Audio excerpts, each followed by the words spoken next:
કેન્દ્રમાં ભાજપની મોદી સરકારને 11 વર્ષ પૂર્ણ થતા આજ રોજ સમગ્ર ગુજરાતની સાથે તાપી જિલ્લામાં પણ એક પ્રદર્શનની અને પ્રેસ કોન્ફરન્સનું આયોજન કરવામાં આવ્યું હતું, જેમાં મોદી સરકારે લોક કલ્યાણ માટે અમલમાં મૂકવામાં આવેલ વિવિધ યોજના અંગે માહિતી આપવામાં આવી। કેન્દ્રમાં બીજેપીની મોદી સરકારને 11 વર્ષ પૂર્ણ થતા તાપીમાં પત્રકાર પરિષદનું આયોજન કરાયું હતું, જેના તાપીના પ્રભારી મંત્રી મુકેશ પટેલે પાછલા 11 વર્ષમાં કેન્દ્ર સરકારે લોક કલ્યાણ માટે અમલમાં મૂકેલ વિવિધ યોજનાઓ અંગે માહિતી આપી હતી।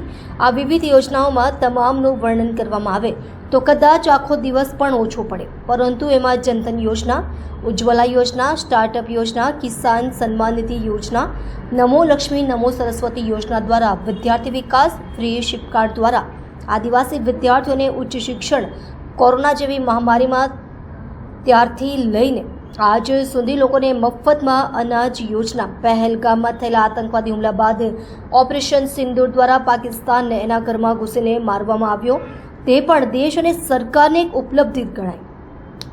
અને મહિલાઓ માટે સખી મંડળો દ્વારા મહિલા સશક્તિકરણ સહિત વિવિધ જન કલ્યાણકારી યોજનાઓ થકી રાષ્ટ્ર નિર્માણમાં મોદી સરકારે કરેલા વિવિધ કામો અંગે પત્રકાર પરિષદમાં માહિતી આપવામાં આવી હતી। આ કાર્યક્રમમાં તાપી જિલ્લાના પ્રભારી મંત્રી સાથે સ્થાનિક ધારાસભ્યો મોહનભાઈ કોકડી, જયરામભાઈ ગામી અને તાપી બીજેપીના પ્રમુખ સુરેશભાઈ વસાવા, તાપી જિલ્લા ભાજપાના પ્રભારી મધુભાઈ કથેરિયા સાથે જિલ્લા અને પ્રદેશ હોદ્દેદારોની હાજરીમાં વિવિધ વેપારી વર્ગો અને વેપારીઓ, શિક્ષકો અને ડોક્ટરો સાથે પણ વાર્તાલાપ કરવામાં આવ્યો હતો। ડોક્ટર બિંદેશ્વરી શાહ, તાપી।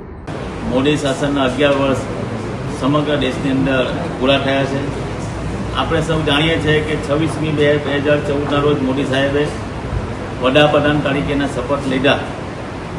તારીખ 26 મે 2025ના રોજ મોદી સરકારના 11 વર્ષ પરિપૂર્ણ થયા છે, ત્યારે અનેકો સિદ્ધિઓ મોદી સાહેબના આ ભારત દેશની અંદર કરી છે।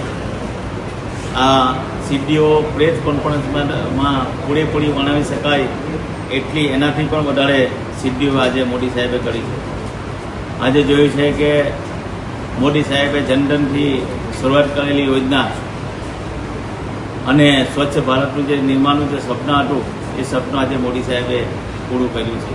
મોદી સાહેબે જે યોજના લાવ્યા છે, એ યોજના ભારત દેશના નાગરિકે યોજના તરીકે નહીં પણ એક જન આંદોલન તરીકે સ્વીકારીને આ મોદી સાહેબે તમામ યોજનાને આ ભારત દેશની જનતાએ આ એક આંદોલન તરીકે સ્વીકારી છે। ત્યારે અનેકો કામો ભારત દેશની અંદર થયા છે, ત્યારે કિસાનોના કામ હોય, ગરીબોના કામ હોય, આ તમામ પ્રકારના કામો આ દેશની અંદર થયા છે। ત્યારે આજે વિયાળા ખાતે એક પ્રેસ કોન્ફરન્સ યોજીને મોદી સાહેબને શાસનમાં 11 વર્ષના થયેલા કામો એ આપની સમક્ષ ગણવા છે। આ કામો લોકો સુધી, આ વાતો લોકો સુધી પહોંચે એવી આપની પાસે અપેક્ષા રાખું છું।